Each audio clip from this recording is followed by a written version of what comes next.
Minister for retaining the name of the bill in English, but I oppose this bill because only the year has changed, sir. Thank you very much. Good. Thank you, honourable member. माननीय सदस्य से आलोक कुमार सुमन जी।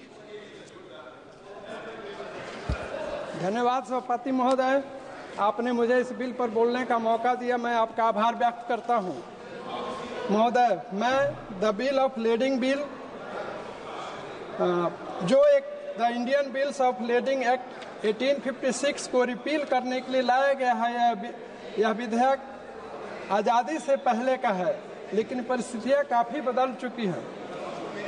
इसलिए यह आवश्यक हो गया था कि 1856 के एक्ट को वर्तमान के समय के अनुसार से इसमें बदलाव लाई जाए।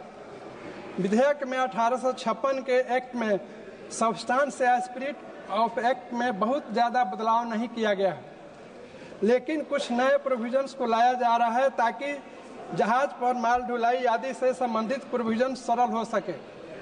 महोदय, जैसा कि हम सभी जानते हैं, विश्व में व्यापार सिमलेस की तरफ बढ़ रही है।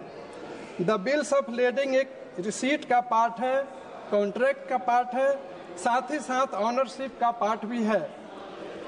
इस विधेयक में एक की एलिमेंट भी है। महोदय, वर्तमान विधेयक के सेक्शन 2 में बिल्स ऑफ लेडिंग के अधिकारों को कॉन्साइनी या इंडोर्सी के निहित में उसके हित में किया गया है तथा सभी सामानों की लायबिलिटी जो कि उनके नामों में उल्लिखित है की गई है। महोदय, the bill of lading bill 2024 के सेक्शन 3 में यह प्रोविजन लाया गया है कि जहाज पर माल भेजने वाले असली मालिक के अधिकारों में छेड़छाड़ नहीं हो।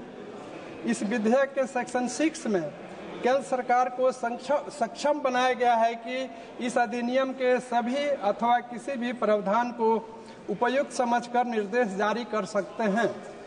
महोदय, वर्तमान विधेयक समुद्र के रास्ते माल की ढुलाई संबंधी एक कानूनी दस्तावेज है। भारत में समुद्री विरासत 7,500 किलोमीटर विशाल और गतिशील है। वर्ष 2023 में विश्व के व्यापार में 16% का योगदान रहा है। महोदय, भारत समुद्री क्षेत्र वाणिज्य, कनेक्टिविटी और अंतर्राष्ट्रीय सहयोग के लिए एक महत्वपूर्ण कड़ी के रूप में उभर रहा है।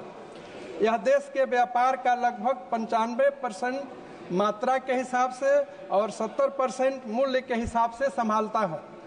वर्तमान विधेयक के पास होने से यह स्वीकृति मिलेगी कि माल किसी विशेष जलयान से निर्दिष्ट गंतव्य तक सुरक्षित भेज दिया गया है तथा सही सलामत पोत मालिक की कस्टडी में आ गया है।